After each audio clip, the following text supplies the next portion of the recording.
Le titre du message aujourd'hui, c'est comment lutter contre nos ennemis. Parce que cette affaire est trop sérieuse. On est fatigué. Donc, comment lutter contre nos ennemis? Cette fois-ci, on va finir avec eux. Donc, comment lutter contre nos ennemis? C'est le titre du message d'aujourd'hui. En premier point, moi je dis toujours généralité, on va essayer de définir quand même ce que c'est. Donc, ennemi, c'est quoi? Pour moi, ennemi, c'est le contraire de l'ami. On est d'accord, non? Voilà. Donc, l'ennemi, c'est le contraire de l'ami. Le contraire d'un ami, c'est un ennemi. Et puis, dans ami, il y a amour. Quand tu dis c'est un ami, là, ami, il y a amour. Ami va découler de amour. Donc, un ami, c'est quelqu'un que tu aimes. N'est-ce pas? Voilà, un ami, c'est quelqu'un que tu aimes.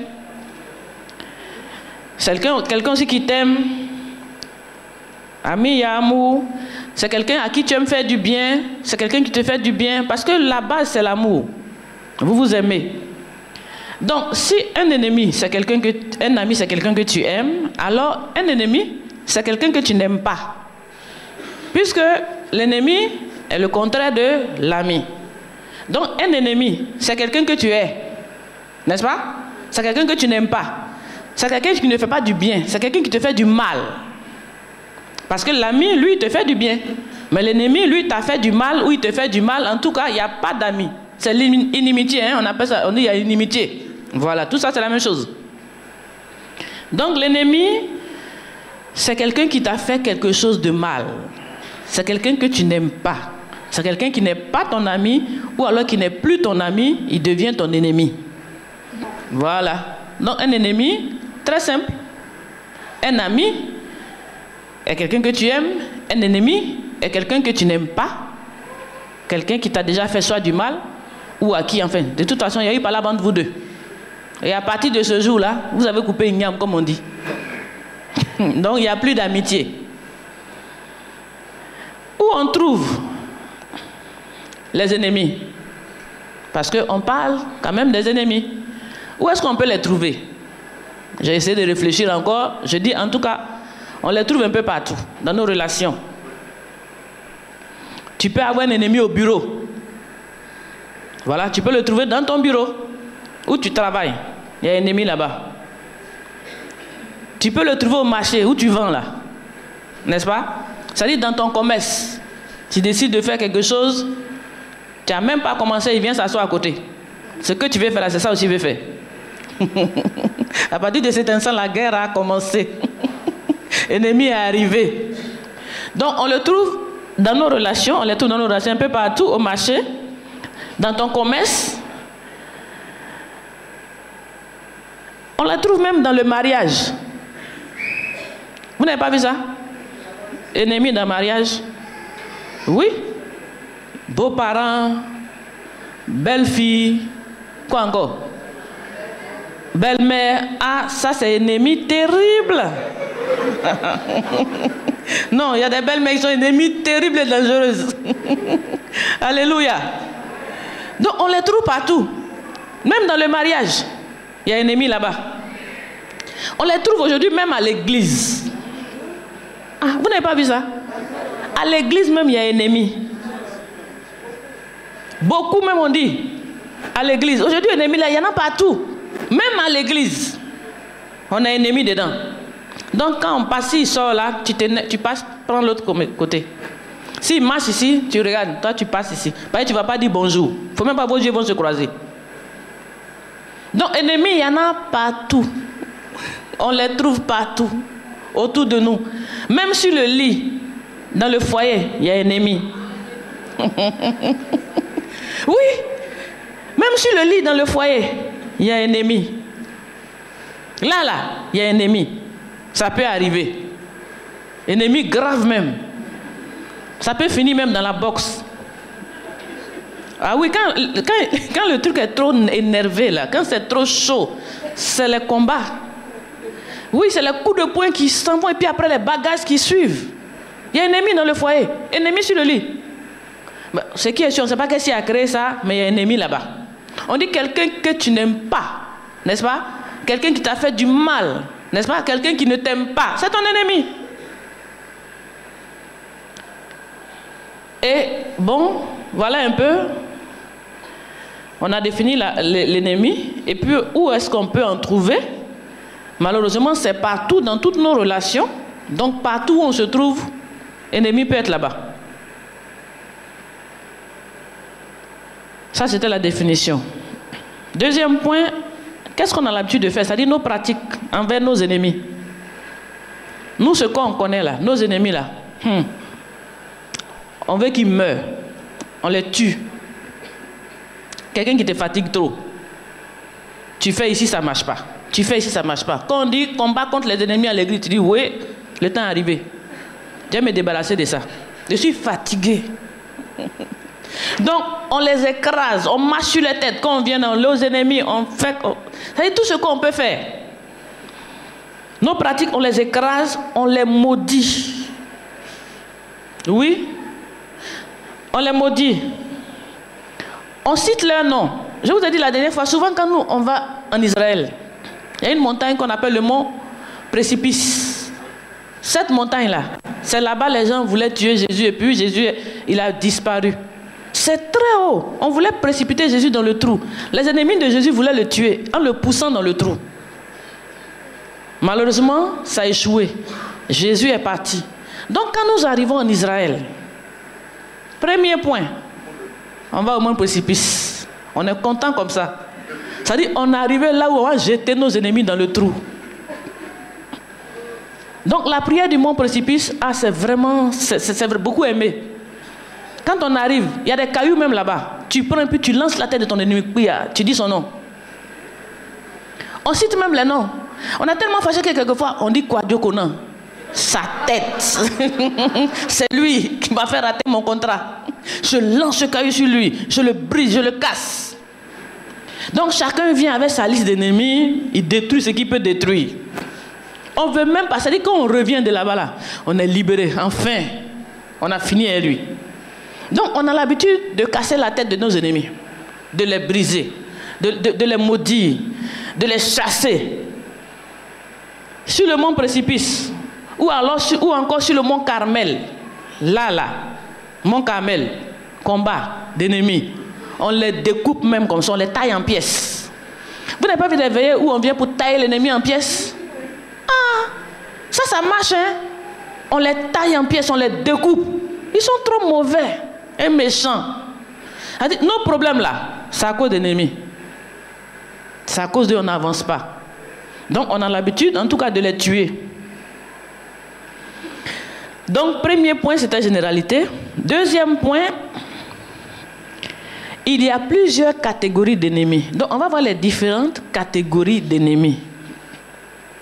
Pour ne pas qu'il y ait d'amalgame, pour ne pas mélanger les choses, il faut que vraiment on essaie de classer. Il y a plusieurs catégories d'ennemis. Parce que la Bible parle de beaucoup d'ennemis en même temps. Sinon, tout ce que nous faisons là, on vient les brûler, on vient les tailler, tout ça. C'est biblique, hein? C'est des passages bibliques qu'on prend pour les tailler et les tuer. Sans pour autant différencier les catégories d'ennemis. Donc on dit viens tuer ton ennemi. Il y a une parole pour ça. On sort ça. Tu vas le tuer, l'écraser. Plusieurs catégories d'ennemis. Aujourd'hui, moi j'ai recensé seulement 3. Une première catégorie d'ennemis, ce sont les ennemis de guerre. Quand un pays est en guerre contre un autre pays, c'est ennemi, non? On appelle ça ennemi. Voilà. Ce sont les pays ennemis. Puisqu'on est en guerre, c'est carrément des ennemis. Donc il y a les ennemis de guerre. Deux pays sont en guerre. Ils sont ennemis. Les adversaires de guerre sont des ennemis. Deux pays en guerre ne sont pas amis. Ils ne vont pas s'embrasser. On est d'accord, non? Voilà. Deux pays en guerre, ils sont ennemis. Ils ne sont pas amis.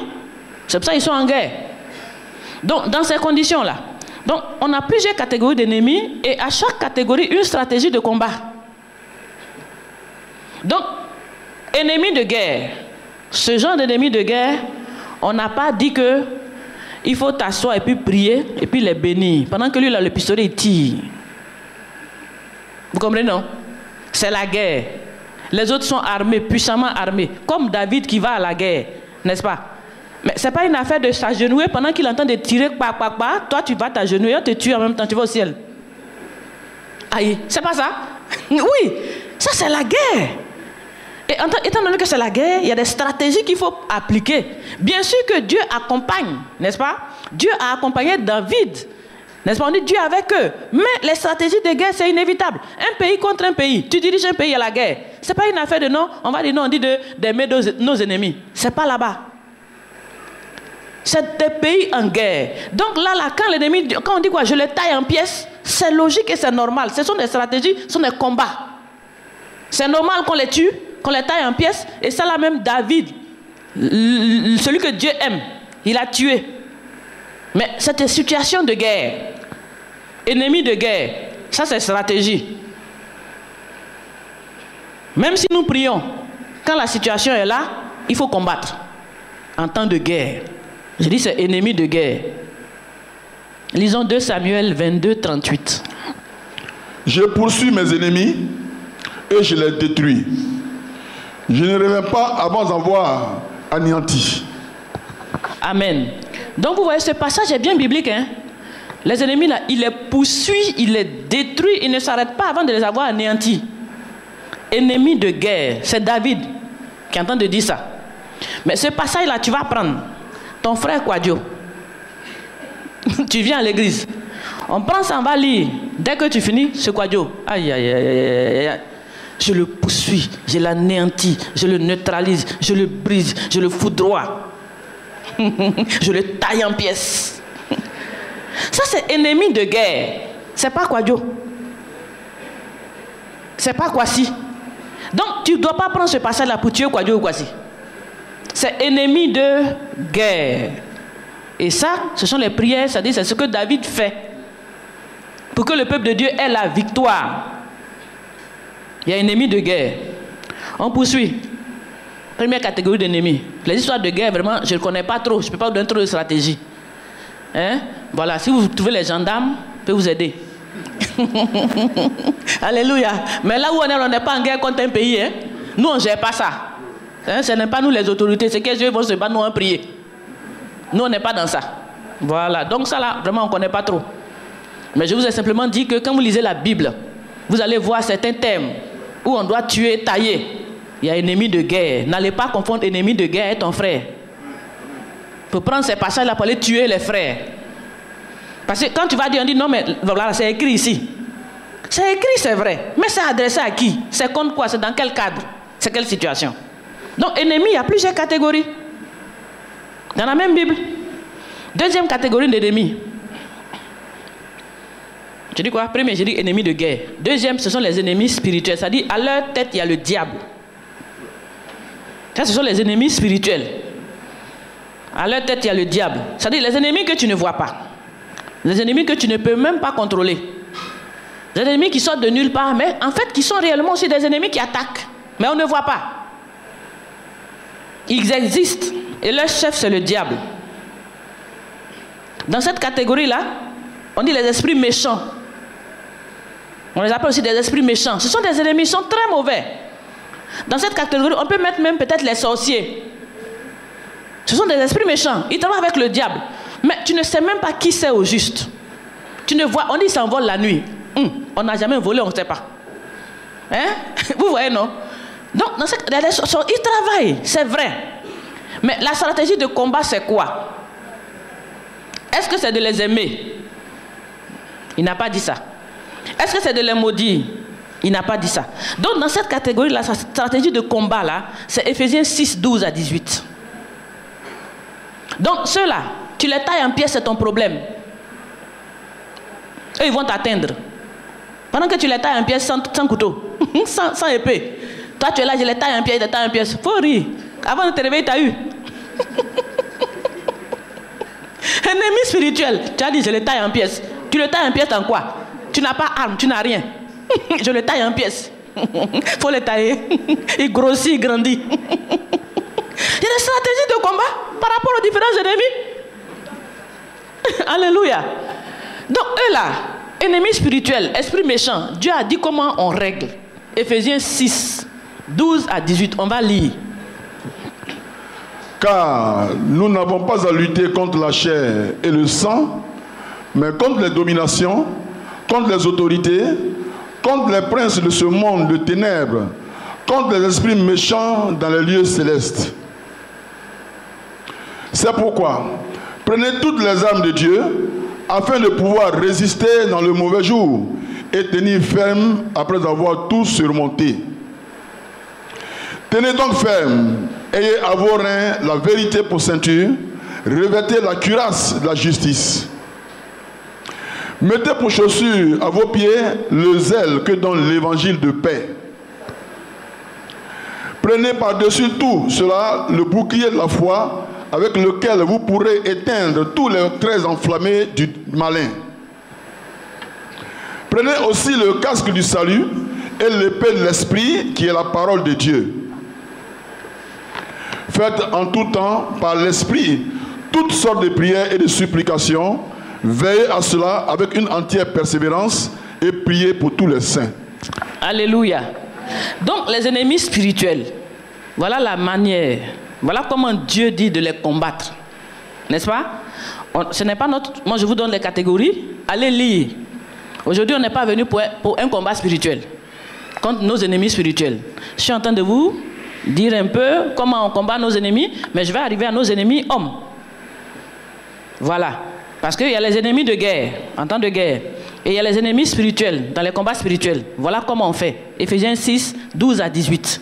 Donc si tu as l'habitude de tailler en pièces, il faut aller lire et puis pratique ça. Tu vas voir que quand tu vas pratiquer ça, même le sorcier va te fuir. Il ne pourra pas tenir devant ta face.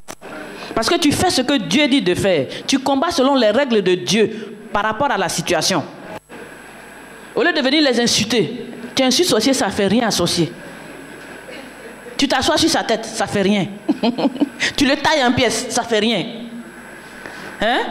Il faut combattre selon les règles. C'est comme ça on gagne. Donc tu dois identifier ton ennemi. Si c'est un ennemi spirituel, affaire de sorcier, quelqu'un que tu ne vois pas et tout, voilà la clé qui est là, comment on combat. C'est ce que Dieu a dit. Amen. Voilà. Il n'a pas dit d'aller les aimer. Là, il ne s'agit pas d'aller aimer un sorcier. Voilà. C'est pas l'aimer. Mais en même temps, il dit quoi? On ne combat pas contre la chair et le sang. Ça, c'est ma tante, c'est elle qui est la sorcière. Tu arrives au village, tchourou, sorcière. Est-ce que c'est de ça qu'il s'agit? Non. Il dit, on ne combat pas contre la chair et le sang. C'est vrai, la chair et le sang est utilisé par le diable pour te combattre. Mais toi, tu ne combats pas contre la chair et le sang. Tu combats l'esprit qui est dans la chair. Donc, évitez de limiter le combat aux personnes. Ça, vous n'allez jamais atteindre votre objectif, votre but. Combattez l'esprit selon les règles de Dieu. Et vous allez voir, vous aurez votre paix totale et tranquille.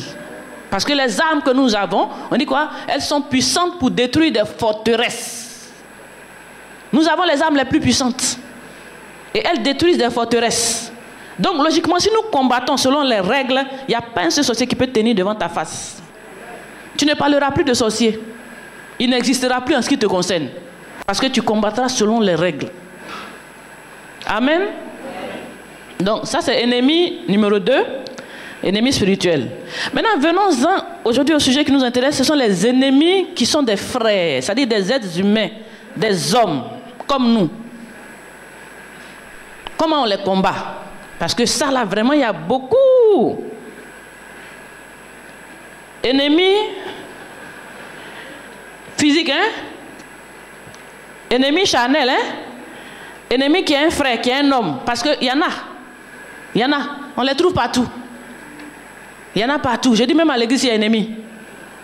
On les trouve partout. On va lire d'abord. On va les identifier d'abord. On va lire. Avant de voir comment on les combat, on va lire. Matthieu 5, 43 à 44.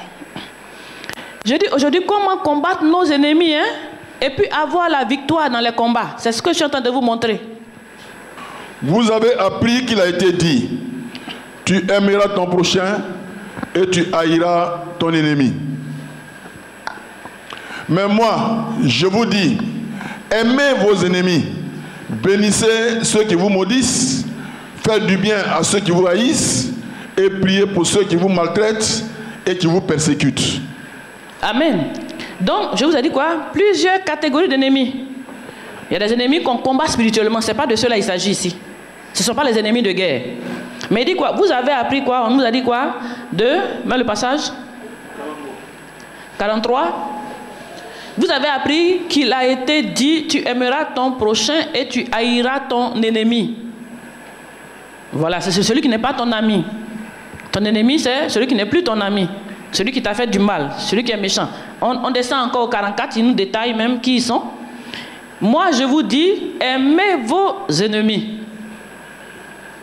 Bénissez ceux qui vous maudissent, faites du bien à ceux qui vous haïssent, priez pour ceux qui vous maltraitent et qui vous persécutent. Donc nos ennemis, c'est qui? C'est ceux qui nous maudissent. Parce qu'il a dit quoi? Aimez vos ennemis. Et puis il nous les détaille. Donc nos ennemis là, ceux qui nous maudissent. Quelqu'un qui te maudit, c'est un ennemi. Tu le vois et puis te maudit, tu ne réussiras pas. Toi là, tu ne réussiras jamais. Tu as maudit comme ça. Tu as fini. Il dit quoi? Ceux qui vous maudissent. Il dit faites du bien à ceux qui vous haïssent. Donc ceux qui vous maudissent sont vos ennemis. Ceux qui vous haïssent, des fois tu n'as rien fait à la personne. Tu ne sais même pas ce que tu as fait, il ne t'aime pas. Vous n'avez pas vu ça? Pour rien comme ça, il ne t'aime pas. Il ne t'aime pas, il ne t'aime pas, c'est tout, il dit t'aime pas. Tu n'es pas le forcer à t'aimer. Donc ce sont des ennemis. Il dit ceux qui vous haïssent, ce sont nos ennemis. Ceux qui nous maltraitent, des fois, en tout cas, il y a des gens qui maltraitent. Souvent les beaux-parents, enfin les marâtres, les beaux-pères, enfin il y a tout. Ceux qui vous maltraitent même, ce sont aussi nos ennemis. Si quelqu'un te maltraite, c'est un ennemi, ce n'est pas ton ami, tu ne vas pas rire. Parce qu'il te fait souffrir. Quelqu'un qui te fait souffrir, ce n'est pas ton ami, c'est ton ennemi. Donc certainement, quand on va faire la liste pour venir à l'église, tu vas mettre son nom dedans. Tu vas mettre son nom. Ah, tu souffres trop à cause de lui, non? Tu vas mettre son nom dedans. Donc c'est ceux-là que Dieu est en train de nous dire, ceux qui nous maltraitent, ce sont nos ennemis. Parce qu'on les voit. N'est-ce pas? Les actions qu'ils font là, c'est contre nous. Donc on les connaît. On a leur liste. Donc on va mettre ça sur la liste. Mais il nous dit comment on va faire. Qu'est-ce qu'on doit faire concernant ceux-là? Il nous indique comment on les combat. Donc ceux qui nous maltraitent et ceux qui nous persécutent, ce sont des ennemis. Je pourrais peut-être ajouter comme ça, on peut dire en général les méchants. N'est-ce pas? Ceux qui sont méchants sont nos ennemis. Tu es parti voir ton tonton, tu voulais faire du commerce, arrivé là-bas, il ne te donne pas l'argent. Il devient ton ennemi à vie. Aïe, mon oncle, il est trop mauvais. Un oncle méchant. Je connais des gens qui citent, hein? Mon oncle, celui-là, je me rappelle, une année, il devait me donner ceci, il ne m'a pas donné. Un oncle mauvais, un oncle méchant, il paiera ça. Donc, des oncles sont aujourd'hui des ennemis des gens. Des tantes sont des ennemis des gens. Parce qu'ils n'ont pas pu faire le bien à ces personnes, alors ils deviennent à vie leurs ennemis. C'est à cause d'eux, il n'a pas réussi. C'est à cause de son oncle, hein? Comme si son oncle aussi n'est pas né. C'est son propre argent. Il veut te donner, il te donne. Il ne veut pas, il ne te donne pas. Est-ce que pour ça, il doit devenir ton ennemi à vie? Mais quelles sont ces histoires-là? Donc, il y a des oncles ici qui sont des ennemis des gens. Quand on dit de faire la liste là, il y a un nom de tonton dessus. Il y a un nom de tanti. Donc, les ennemis là, c'est-à-dire les méchants, ceux qui nous ont fait du mal. Il y a les ingrats. Non, on lui a fait du bien. Et il m'a rendu ça d'une certaine manière. Il est mauvais, il est méchant. Quand il passe, quand tu le regardes, c'est la chose dans son cœur. C'est toi qui sais. C'est toi qui sais dans ton cœur ce que tu penses de lui. Comment tu peux le tuer? Tu le regardes, tu ne dis rien. Mais ton dis rien là, la lourdeur, le poids qui est dessus. Comment est-ce que tu vas prier dans la prière pour que Dieu l'élimine? Il est méchant, il est mauvais. Pour tout le bien que tu as fait, c'est comme ça il t'a payé. Quand tu t'assois, quand tu parles de lui, en tout cas tu ne lui fais pas de cadeau quand il n'est pas là. Ça c'est ton ennemi. Les ingrats sont nos ennemis. Ceux qui nous Les rapporteurs, tu n'as rien fait. Enfin, même si tu as fait quelque chose. Vous voyez, non? Donc, quelqu'un qui te vend, qui rapporte sur toi, il devient quoi? Ton ennemi juré. Ton ennemi juré. La dernière fois, quand on partait même dans la voiture, ma cousine qui était là a dit, mais je me rappelle comme ça aussi d'une histoire où, au campus, on s'est retrouvés dans la chambre d'une amie. Et après, quand on est parti pour une réunion, elle dit qu'elle a perdu ses boucles d'oreilles en or. Elles étaient au campus. Elle nous racontait ça dans la voiture. Et elle a perdu ses boucles d'oreilles en or.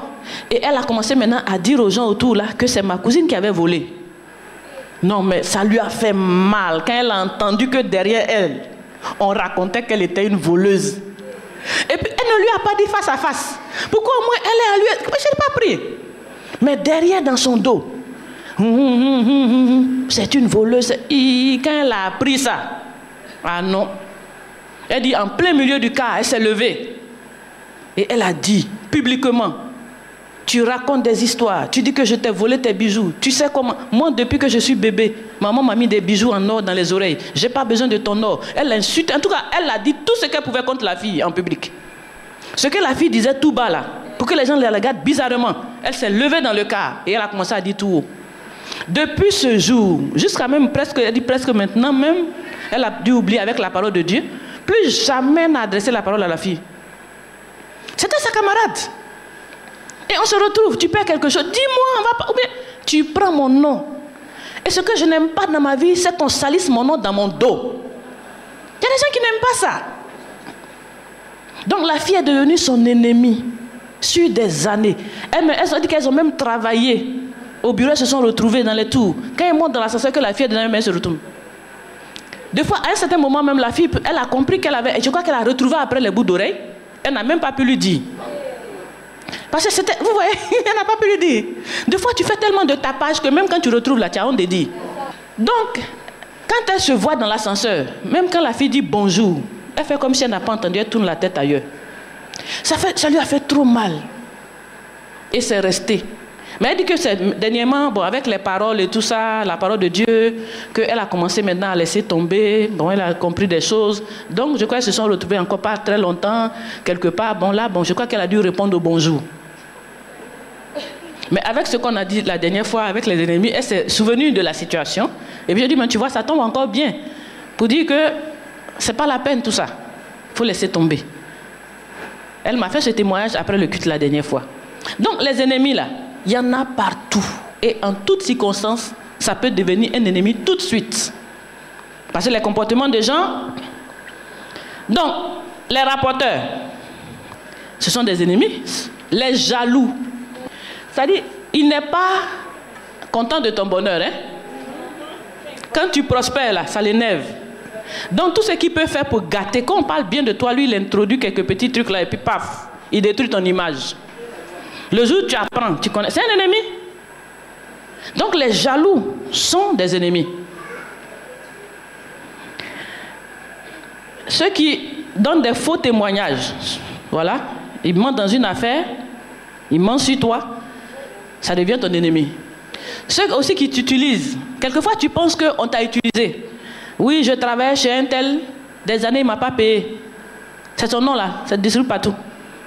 Tu vois, envoie ça partout. Il est mauvais, il est méchant. Quand tu travailles, il ne te paye pas. Donc, il m'a utilisé des années, il ne m'a jamais donné un franc. Mais là, c'est vrai, il devient ton ennemi. Mais moi, je veux te dire que quand quelqu'un t'utilise, il faut dire merci à lui parce qu'il t'apprend quelque chose. Pendant qu'il pense être en train de t'utiliser, il est en train de te passer un savoir. Donc, il ne faut jamais être mécontent. Laisse Dieu faire. Donc, les gens qui disent on utilise, finissent par avoir des ennemis. Il y a une autre catégorie d'ennemis, ce sont les ex. Hi, ça là. Ennemi de ça là. Mon ancien, c'était mon ancien gars. Ou bien mon ancienne. Les ex là, ils sont des ennemis. Hein? Des fois, même, quand il y a un enfant, même, on ne veut même pas que l'enfant aille chez sa maman ou bien aille chez son papa. On montre l'enfant, le charge. Ton papa n'est pas bon.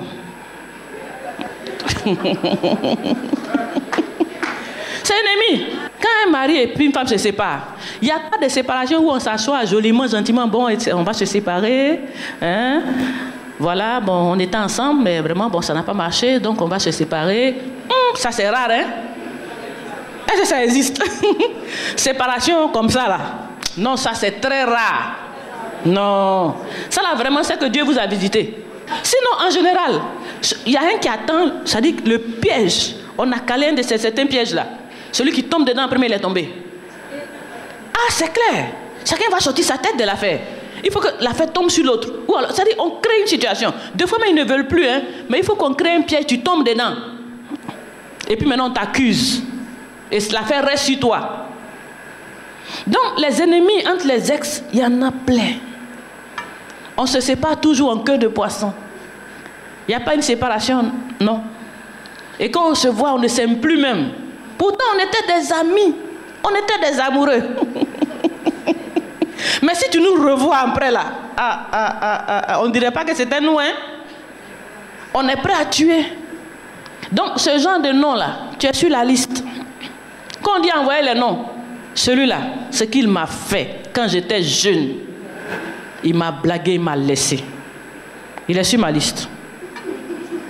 Celle-là, j'ai payé son école. Elle m'a blagué. Elle m'a dit elle m'aime.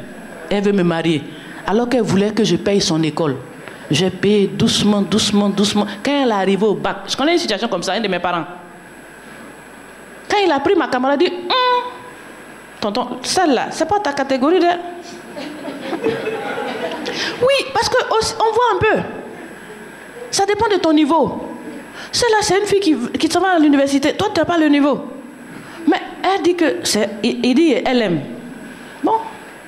Il dit, tonton, il ne m'a pas écouté. Elle l'a pris pour aller à l'école. C'est comme ça qu'on appelle. Il a économisé, comme lui, il travaille. Un peu qu'il avait là. Économiser. À chaque fois, il paye.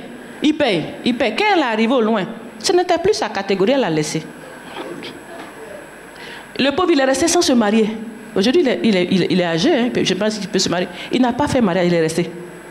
Tout son cœur était dans ça. Toute sa vie, il a mis dedans. Il a investi. Et au moment où ça devait maintenant produire, où elle a eu la maîtrise, on a la maîtrise. Ce n'est plus ma catégorie. Vous voyez comment les gens sont? Ça là, c'est son ami? Non. De toute sa vie, elle restera son ennemi. De toute sa vie. Si ce n'est pas parce que Jésus vient sur la route, jamais il va laisser ça. Il va partir avec ça. Oui. Donc ça, c'est un ennemi. Donc, les rivaux aussi. Je voulais prendre telle femme, il a pris. Il m'a arraché ma femme. Ah. Ennemi comme ça, là, on tue et puis se le part. On finit avec ça. Vous ne voyez pas cet ennemi? Oui, il m'a arraché ma femme. N'est-ce pas? Ou bien alors, elle a pris mon mari. Hein? Tu devais arranger tout mariage. Elle vient comme ça, fia, on prend et puis demain tu la vois en train de se marier. Des fois, les hommes se retrouvent devant à la mairie en train de se battre. Mais ce genre de personnes, ils sont des amis, ennemis à vie. Ils vont devenir des ennemis. C'est trop fort. Donc, toutes ces personnes-là, on va dresser sur la liste. C'est eux, on met dans le feu. On met dans le trou. On les assassine. On les maudit. On les brûle. Ce sont nos ennemis. Donc, il y a des méchancetés terribles. Les tueurs et les escrocs, alors là, tu as tué l'enfant de quelqu'un, ça c'est clair que là, c'est même pas, il n'y a pas de pardon dans ça. C'est ennemi à vie. Les escrocs, ils deviennent aussi nos ennemis. Je dis que même dans le foyer, il y a aussi des ennemis. Imaginez un homme qui vit avec une femme mariée. La femme n'a pas d'enfant. Sur un certain temps, et puis dans Palabre, il dit vente cimetière. Vous voyez? Comment vous avez rejeté? Marié, hein? Depuis que... la femme cherche, ça ne vient pas. Un jour comme ça dans Palabre, espèce de ventre cimetière. Hein? Ça là, ennemi de ça là.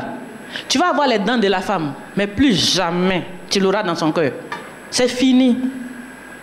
Peut-être qu'il n'y a pas d'autre situation. Elle va être coincée là pour attendre. Mais dis-toi que c'est terminé. Ce n'est plus une femme que tu as, hein? C'est statut que tu as dans la maison. Tu es son ennemi. Donc, ennemi là, ça va loin. Ennemi, je peux dire que c'est tout autour de nous, il y en a trop. Il y en a trop.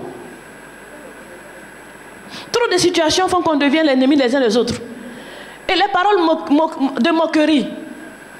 Quelquefois comme ça, tu n'as rien fait. Et puis ils se moquent de toi. Parce que toi, tu n'as pas ceci, toi, cela. Ils deviennent tes ennemis. Tu les as identifiés et remarqués. Le jour où tu vas réussir, ils sauront qui tu es. Le jour où tu vas réussir, ils sauront bien. Donc ta prière, c'est que eux, ils échouent. Et qu'un jour, Dieu te fasse sortir la tête et que tu leur montres ce que tu dois leur montrer. Donc tout ça là, c'est chargé, c'est gardé. L'ennemi est dans le cœur. Notre sujet, c'est quoi? Le combat efficace contre nos ennemis. Parce que tous ces ennemis-là, nous là, on veut les détruire. On veut les détruire. C'est eux le problème. C'est eux qui font qu'on n'avance pas. C'est eux qui nous ridiculisent quelquefois en public. Une seule petite parole que tu peux adresser à quelqu'un, la personne peut te prendre pour son ennemi à vie. Oui? Parce qu'au cours peut-être d'une réunion, tu parles d'une manière, tu choques la personne d'une certaine manière, et la personne est blessée, elle ne peut pas te parler, mais c'est fini, c'est dans son cœur, elle t'a gardé. Donc une parole même peut faire que tu deviens ennemi de quelqu'un. Ennemi juré. Elle ne met plus sa bouche dans ton affaire. Quand tu passes ici, elle passe ici. Parce qu'elle ne veut pas de problème. Elle t'a identifié comme un ennemi. Donc, ennemi, c'est pas facile. On dit quoi? Comment les combattre?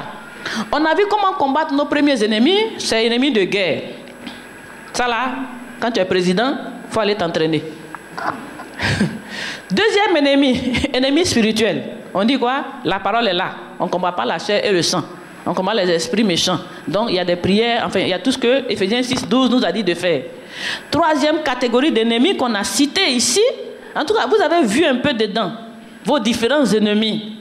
Si chacun même examine un peu, il peut faire une liste. Si on dit d'envoyer la liste, on pouvait envoyer tout de suite. Alléluia. Chacun pouvait envoyer une petite liste. On les connaît. Donc il s'agit de comment les combattre. Comment les vaincre. N'est-ce pas? Comment avoir du succès sur ses ennemis. Donc, en petit point, au point 3, les ennemis qui sont des frères, on a vu le A, qui sont c'est-à-dire qui ils sont, nos ennemis, d'où est-ce qu'ils sortent, comment est-ce qu'on a les ennemis et tout. On a vu un peu les situations qui créent les ennemis. En point B, comment les combattre. C'est de ça qu'il s'agit. On les a identifiés, non? Il faut maintenant les combattre et les vaincre. C'est ce qu'on vient faire ici. Va tuer ton ennemi, c'est ça. Donc, comment combattre nos ennemis? On va toujours relire le Matthieu 5, 43 à 44. Vous avez appris qu'il a été dit, tu aimeras ton prochain et tu haïras ton ennemi. Mais moi, je vous dis, aimez vos ennemis, bénissez ceux qui vous maudissent, faites du bien à ceux qui vous haïssent et priez pour ceux qui vous maltraitent et qui vous persécutent. Alléluia. Donc, il dit quoi? On avait dit avant, n'est-ce pas, qu'on devait aimer notre prochain, nos amis, et puis haïr nos ennemis. C'est-à-dire, on devait les tenir à carreau, c'est-à-dire, on ne devait même plus avoir rien. C'est-à-dire, on devait même les tuer parce qu'on les hait. Mais moi, Jésus, je vous dis, aimez vos ennemis. Hein? Aimez. Attends, c'est qui m'a fait là? Comme ça, je vais l'aimer. Alléluia. Il dit, aimez vos ennemis. Donc, il a menti sur moi. J'ai perdu mon travail. Et aujourd'hui, moi, je vais l'aimer. Imaginez un peu. Au lieu de dire, n'a pas dit tuer, il dit aimer. Voilà ce qu'il nous propose comme stratégie de combat contre nos ennemis. Il dit, aimez vos ennemis. Bénissez ceux qui vous maudissent. Faites du bien à ceux qui vous haïssent. Ils te haïssent pour rien. Tu as fait quelque chose, tu n'as pas fait. Ce qui est sûr, il ne veut plus te voir. Il ne veut plus entendre parler de toi. Il ne veut plus te voir du tout. Tu l'énerves à bloc. Il dit, aimez, bénissez, faites du bien à nos ennemis. Priez pour ceux qui vous maltraitent et qui vous persécutent. Donc dans le foyer, ton ennemi dans le foyer, on dit de prier pour lui. Parce qu'il te maltraite, il te persécute. Il dit prier. Donc le Seigneur nous dit quoi? Les armes que nous avons, c'est l'amour. C'est l'amour. Notre arme de combat face à nos ennemis, c'est l'amour. Ce n'est plus le pistolet où on peut tuer un frère. Ce n'est plus ça. Ce n'est plus le tailler en pièces. Ce n'est plus marcher sur sa tête. Ce n'est plus mettre son nom dans des incantations spirituelles, mettre dans le feu. Ce n'est plus ça. Il dit c'est l'amour. Il faut les aimer. Il dit de les bénir. Là où eux ils sont en train de vous maudire, le Seigneur dit bénissez-les. Mais Dieu même là, on ne comprend rien. Amen. Mais la Bible dit quoi? Les voies de Dieu ne sont pas les voies des hommes. N'est-ce pas? C'est Dieu qui connaît spirituellement comment il a fait ce monde et comment les choses marchent. Là où nous on pense qu'en le maudissant, il va mourir. Il dit non, bénis-le. Il dit bénis-le. Mais si Dieu dit bénis-le, il sait pourquoi. Il sait que c'est ton ennemi. Il connaît ce qui s'est passé. Dieu n'est pas ignorant de toutes ces choses. Il le sait. Mais il dit bénissez vos ennemis. Il sait pourquoi. Donc il dit aimez-les. Faites du bien. Bénissez. Et puis priez pour eux. Et malgré tout ce qu'il m'a fait, c'est moi encore. Je vais prier pour lui. Eh bien, c'est ce que Dieu nous demande. Voilà. C'est ce que Dieu voudrait. Que tu sois l'intercesseur de ton frère. Que tu pries pour le méchant. Que tu pries pour ton frère qui est ton ennemi, qui n'est pas bon. Dieu demande que toi, tu pries pour lui. Donc, si tu as identifié ton ennemi, ce que tu dois faire, ce sont les prières d'intercession pour que ton ennemi réussisse. Voilà. Voilà la clé. Voilà le combat. Prier pour que ton ennemi avance, pour qu'il réussisse, pour qu'il soit plus grand. Hein? Quel contraste. Mais on ne comprendra jamais Dieu. On ne peut pas comprendre Dieu. On ne peut pas analyser les choses de Dieu. Il suffit simplement d'obéir pour voir ta vie avancer. Parce que franchement, depuis que tu l'as maudit là, ta vie a changé. On fait prière de malédiction sur malédiction, prière de destruction sur destruction, prière de les brûler. On les a brûlés ici dans le feu la dernière fois là. Je ne pense pas que ça a changé quelque chose dans la vie de quelqu'un. Depuis que tu fais ce que tu fais là, on dirait qu'il n'y a pas de résultat. Essaie de faire ce que Dieu dit. Prends la stratégie que Dieu te montre. Prends la voie que Dieu te montre. Et puis tu vas voir comment Dieu récompense. Comment Dieu va te récompenser dans ton obéissance. Parce que c'est Dieu qui détient le cœur des rois. C'est Dieu qui peut faire quoi que ce soit à qui que ce soit. Ce n'est pas nous. Il dit aimez, bénissez, priez. Mais toutes ces choses, on ne peut pas faire si on n'a pas pardonné. Oui. Tu ne peux pas prier hypocritement, hein? Dans l'hypocrisie. Non. Donc il dit de prier. Il a prié pour lui. Il faut aimer pour pouvoir faire. Si tu ne l'as pas aimé, tu ne peux pas faire. Tu peux arriver à le faire. C'est l'amour qui va te permettre d'arriver à le faire. Mais quel genre d'amour? Il faut aimer Dieu pour arriver à le faire. Je vous explique un peu. Supposons un foyer. Un monsieur avec une femme. Et madame s'est mariée, mais elle a un enfant qui n'est pas du mariage. N'est-ce pas? Voilà, un enfant au mariage. Elle est venue avec un enfant. Et ils se sont mariés. Les enfants qui rentrent dans le mariage là, ils sont terribles. Hein? Ah non, ils deviennent des ennemis. Ils sont terribles, ils fatiguent le foyer. Mais il fait quelque chose qui ne te plaît pas. Si c'est toi ceux-là, tu vas le frapper, le chasser. C'est-à-dire tu vas faire des choses. Mais quand tu regardes le mari, ou tu regardes la femme, si tu fais quelque chose de mal contre son enfant, c'est contre celui que tu aimes que tu as fait.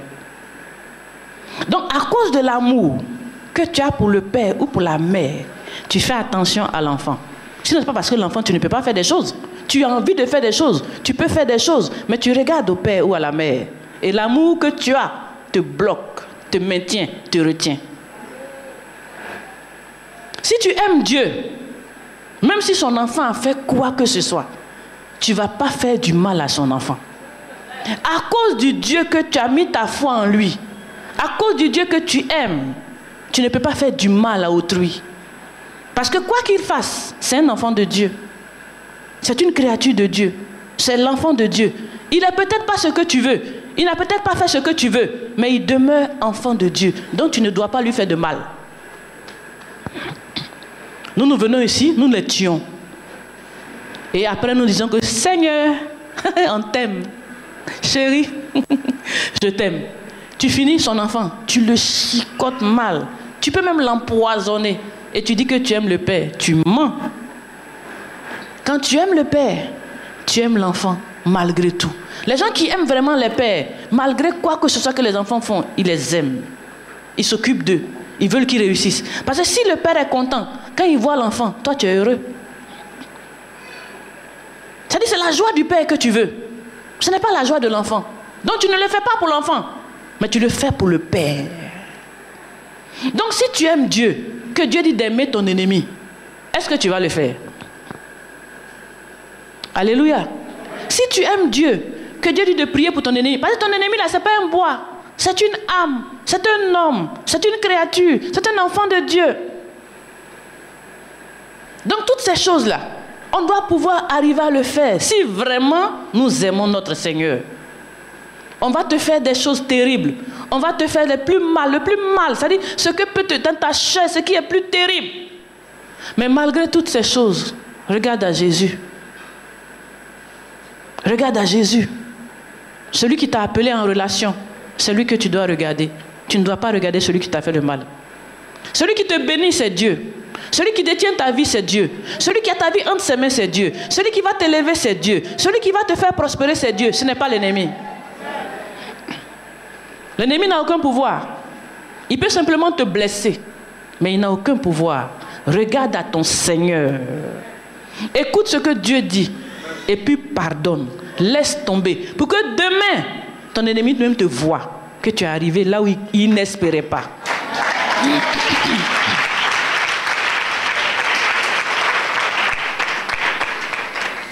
Dieu détient notre vie entre ses mains. Rappelez-vous toujours ceci. L'ennemi n'aura jamais le dernier mot. C'est Dieu qui a le dernier mot. Obéissons à la parole de Dieu. Faisons ce que Dieu nous demande. Aimons nos ennemis. Étant donné qu'ils sont des enfants de Dieu, il faut qu'on leur pardonne. Étienne a dit quoi? Vous vous rappelez le cas d'Étienne? Ils sont en train de le lapider. Hein? Ils étaient en train de le tuer. Ils l'ont même tué même. Pendant qu'ils étaient en train de le lapider pour le tuer, il faisait une prière à Dieu. Seigneur, pardon. Il faut les laisser. Il ne faut pas. Pardon. Il ne faut pas leur imputer même ce péché. Même s'ils m'ont tué, ça ne fait rien, Seigneur. Il faut laisser. Ce sont tes enfants. Il faut laisser. Parce que si toi, tu permets qu'ils me tuent, c'est que tu sais où je m'en vais. Alléluia. Donc, si Dieu permet ce qu'il a permis qu'il te fasse là, Dieu sait pourquoi. Dieu sait pourquoi. Dieu était là quand ça s'est passé. Peut-être que ça pour te faire passer à un autre niveau. Peut-être que ça pour te donner quelque chose de meilleur. Peut-être que ça pour t'élever, tu ne sais pas. Et tu vas détruire par ton attitude. Tu vas détruire par ton manque de respect, d'obéissance à la parole de Dieu. Tu vas détruire ce que Dieu est en train de faire. C'est parce que Dieu, tout ce que Dieu veut faire là, ce n'est pas le chemin que toi tu choisis que Dieu va suivre. Dieu peut permettre qu'on te jette dehors comme un Joseph. Qu'on te jette dans un puits comme un Joseph. Dieu peut permettre. Parce qu'il veut que tu deviennes le roi. Il veut que tu deviennes l'aîné. Il veut que tu deviennes supérieur à tout ceci. Ils vont prendre des voies, pensant qu'ils sont en train de te tuer, de te détruire. Mais c'est la voie que Dieu a tracée pour ton élévation. N'en veux plus à un ennemi. Il faut lui pardonner. Il faut le bénir. Il faut prier. Tu vas voir ton chemin. Tu vas voir ton chemin. Tu vas voir ce que Dieu a réservé pour toi. C'est-à-dire les bonnes choses que Dieu a réservées là, c'est toujours caché. Il faut que Dieu opère quelque chose comme un miracle. Et le miracle là, on ne comprend pas. Ça surprend. N'est-ce pas? Ça surprend. Ce n'est pas linéaire. Ce n'est pas linéaire. Le miracle, on ne sait pas comment ça se passe. Si Joseph s'était opposé au miracle, il n'allait jamais devenir, comme on a dit, intendant, n'est-ce pas, premier ministre en Égypte. Si Joseph s'était opposé à avoir des ennemis comme ses frères, il n'allait jamais devenir premier ministre. Il a subi l'humiliation, le rejet. Il a tout subi, tranquillement, il n'a rien dit. Mais Dieu savait où il l'emmenait. Si Jésus aussi avait combattu ses ennemis, nous on ne serait pas là. Parce qu'il a dit, Père, pardonne-leur, car ils ne savent pas ce qu'ils font. Ils l'ont tué. Mais il a dit, Seigneur, il faut leur pardonner. Parce qu'il s'en va pourquoi? Pour la gloire.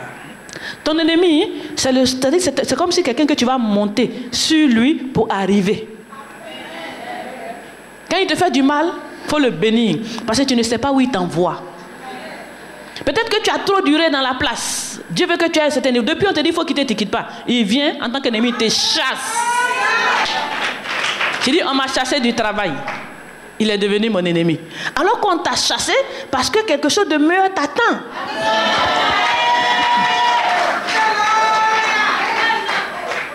Et pour toi, un être humain devient ton ennemi. Alors que c'est ton tremplin. N'est-ce pas? C'est un tremplin.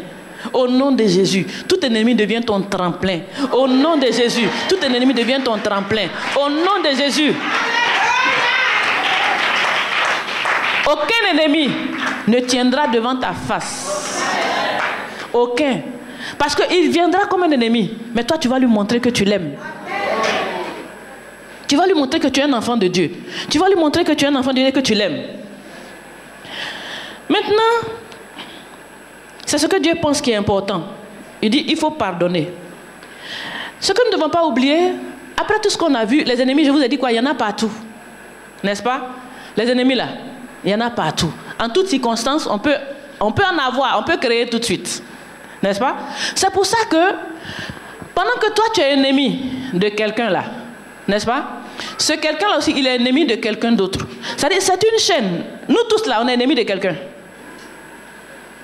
Réalisez cela, hein? Parce que où tu es là, si tu as même parlé mal un jour à quelqu'un, tu es son ennemi, tu ne sais pas.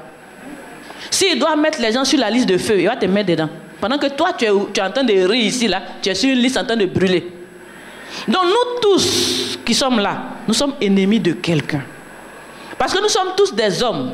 Et nous vivons, en matière de relation, il y a toujours des heurts. En matière de relation, tu as fait quelque chose à quelqu'un, il va dire qu'il n'a pas aimé. Et il va te garder dans son cœur. Tu vas la laisser, tu vas l'abandonner, il va te garder. Tu ne vas pas le laisser, tu vas pas... C'est qui est sûr, quelque chose va lui faire mal, tu vas devenir son ennemi. Donc si on doit tuer les ennemis, il dit, tu vas mourir en premier.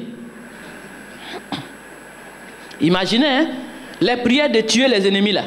Si on veut vraiment les tuer, si Dieu exauçait les prières, je ne pense pas que nous tous, là, quelqu'un va être sur la terre ici. On serait tous partis si Dieu voulait exaucer les prières des ennemis. Parce que nous tous avons fait quelque chose à quelqu'un. Si ce n'est pas mari de quelqu'un, tu as cherché avant. Il faut te rappeler. Si ce n'est pas femme de ton camarade, tu as arraché avant. Il faut te rappeler. En général, celui qui fait la chose, je dis quoi? Il oublie qu'il a fait. Et puis lui, il est heureux, il s'en va. Après, il s'en se remarier, la vie est belle. Mais celui à qui on a fait là, tu deviens son ennemi à vie. Parce que lui, ça reste. Donc nous, aujourd'hui, on est content parce qu'on ne voit pas les ennemis. C'est-à-dire, on voit ceux qui nous ont fait. N'est-ce pas? On voit, ça on peut écrire leur nom. Mais ceux à qui on a fait là, il y a longtemps, on les a oubliés. On s'en fout là. Oui, c'est fini là. C'est-à-dire, on ne retient même pas. On s'en va devant. Vous comprenez? Nous, on s'en va devant. Donc, quand on dit ennemi, c'est pour toi là, tu vois, tu peux citer. Donc, chacun ici là peut citer ses ennemis. Mais ce serait très rare que chacun cite qu'est-ce qu'il a fait de mal à l'autre. Et qu'il se souvienne, qu'il se rappelle. Et que ça lui fasse même mal, qu'il se répande pour aller le corriger. Ce sera très rare. Nous là, nous les hommes là, on n'a jamais rien fait. On n'a jamais rien fait. Nous là, nous sommes bons. Alléluia. Hein? Nous là, on est bons, hein? Oui, c'est les autres là. Regardez les pécheurs. Les pécheurs. Moi, le juif a dit quoi? Non, moi Seigneur, je fais ceci, je jeûne, je respecte la parole, moi je suis propre, je suis saint, je ne fais rien de mal. Ça c'est l'homme. Mais il y a un qui a dit, Seigneur, je ne suis pas digne parce que je reconnais ma condition. Mais si toi tu dis une parole, je serai guéri. C'est ça qui doit être notre attitude. Le Seigneur a dit, c'est celui-là qui a bien prié.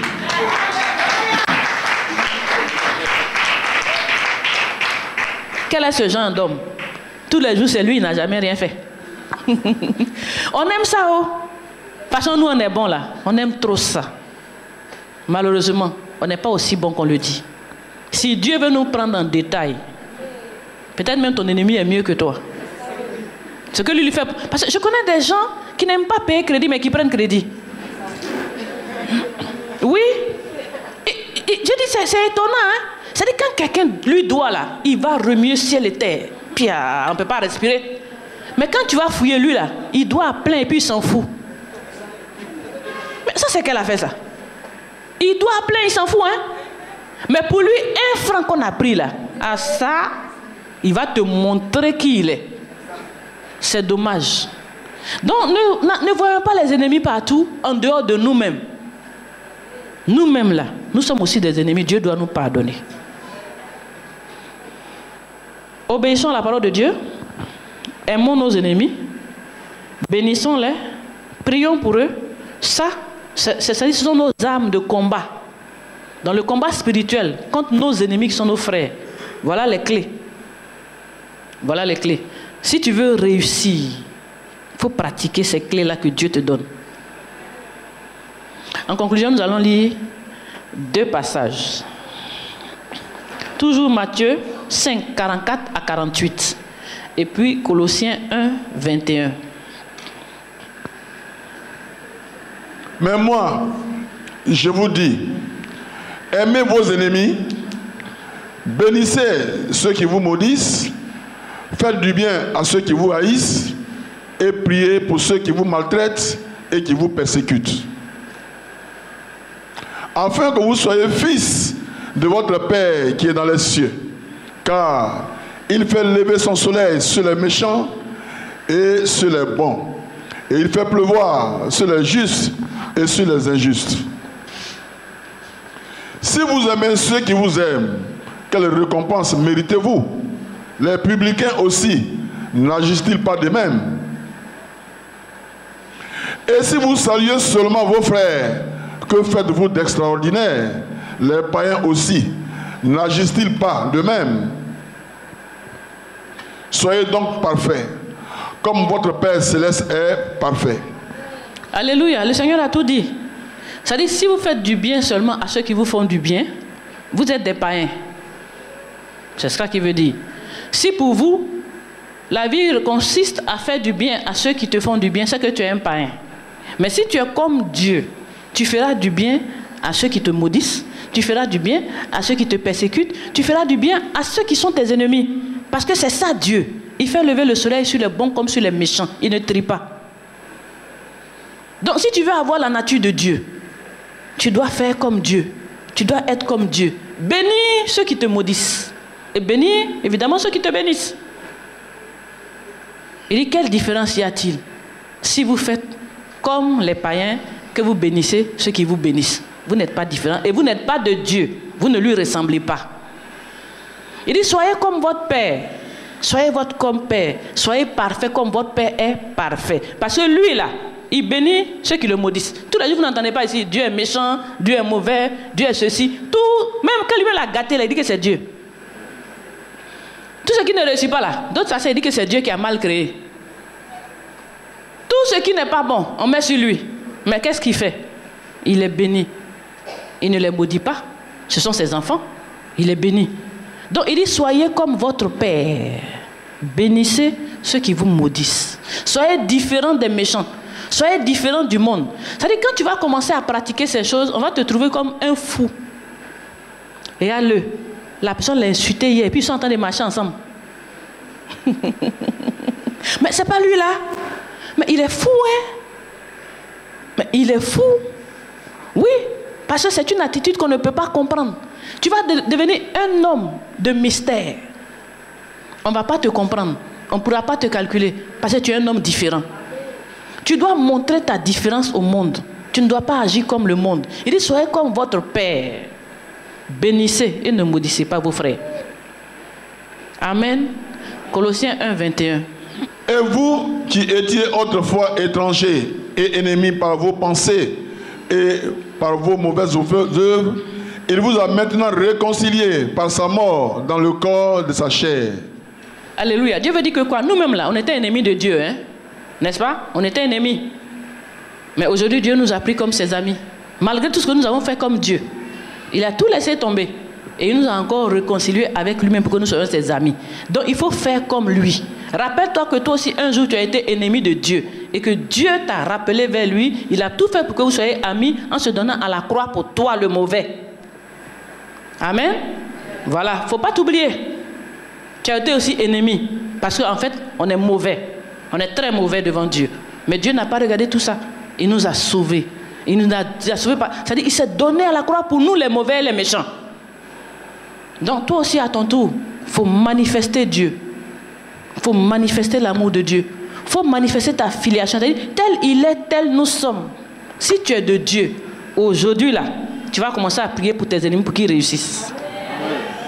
Alléluia. Amen. Le combat contre les ennemis, c'est un combat d'amour. C'est un combat d'amour et non un combat de destruction. Changeons notre attitude. Montrons à Dieu que nous l'aimons. Et nous allons voir nos vies transformées. Nous allons voir nos vies changer. Et nos ennemis dont vous parlez là, ils vont nous voir à la tête et non en bas. Que Dieu vous bénisse.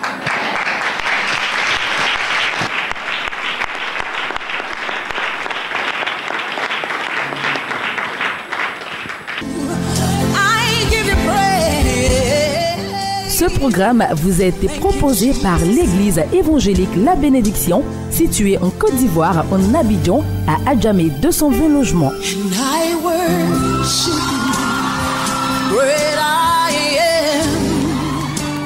Vous avez été touché par ce message et désirez vous procurer les DVD.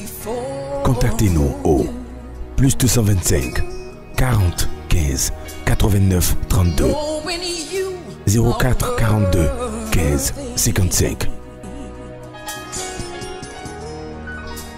www.labénédiction.com. Dieu vous bénisse.